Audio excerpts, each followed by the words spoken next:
Welcome to the History AI podcast, where the past comes alive with facts, anecdotes, and a dash of humor.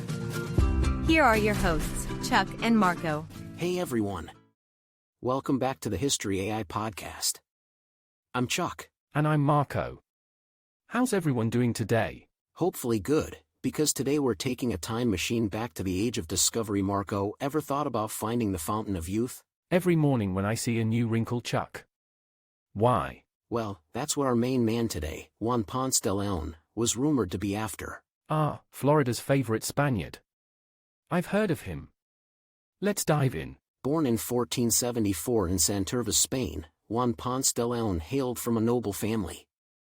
While not much is documented about his early life, it's believed he was well educated given his noble background. And as a young lad, he was groomed for a life of knighthood and adventures.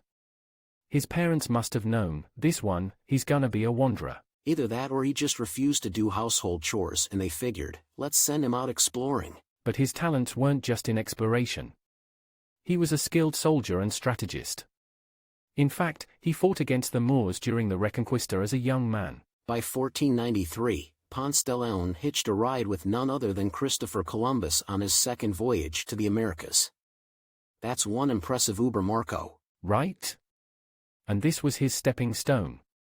By 1504, he had settled on Hispaniola, which today comprises the Dominican Republic and Haiti. He proved his mettle, helping crush a rebellion, which led him to a governorship in the eastern part of the island. But he didn't stop there.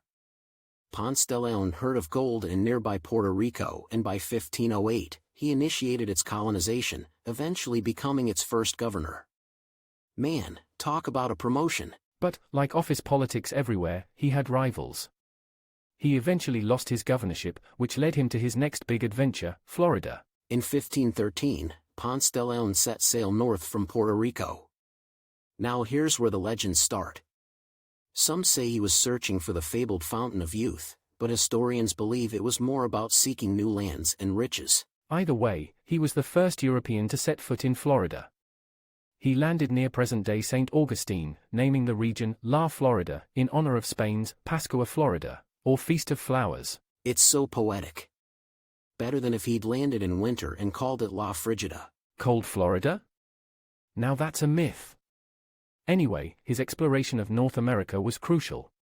He made 2 trips to Florida, mapping parts of its coastline and engaging, sometimes violently, with the indigenous populations. Tragically, during his second trip in 1521, he was wounded by a native's arrow, leading to his death in Cuba shortly after.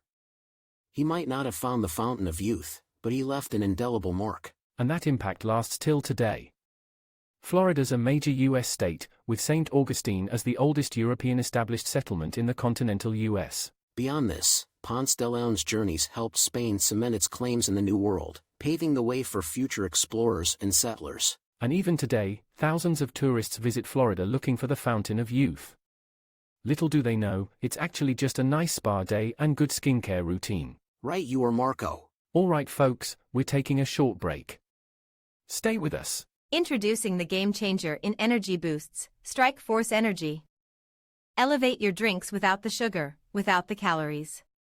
Whether you're hitting the gym, the office, or the great outdoors, a dash of Strike Force Energy supercharges your drink and you. Dive into strikeforceenergy.com to explore. And hey, here's a little spark. Use code UTSALAX24 at checkout for a cool 20% off. That's UTSALAX24. Strike Force Energy, the power-up you've been waiting for. Welcome back to the History AI podcast. We're diving deep into the life of Ponce de León. And what a life, Chuck. From battles to governance to exploration, the man did it all. It's remarkable. And it's crucial to remember that while his voyages brought him fame, they also brought consequences for the indigenous populations he encountered. Absolutely. His explorations ushered in an era of Spanish colonization which often resulted in the decimation of native communities. For better or worse, Ponce de León's legacy is intertwined with the very fabric of America, shaping its early history. And providing fodder for countless tales, myths, and legends. We hope you enjoyed this journey with us. Remember, history isn't just about dates and places, it's about understanding the people and events that shape our world. And maybe cracking a joke or two along the way. Definitely, Marco. So, until next time, keep exploring, folks. You never know what you might discover. Or what might discover you. Stay curious.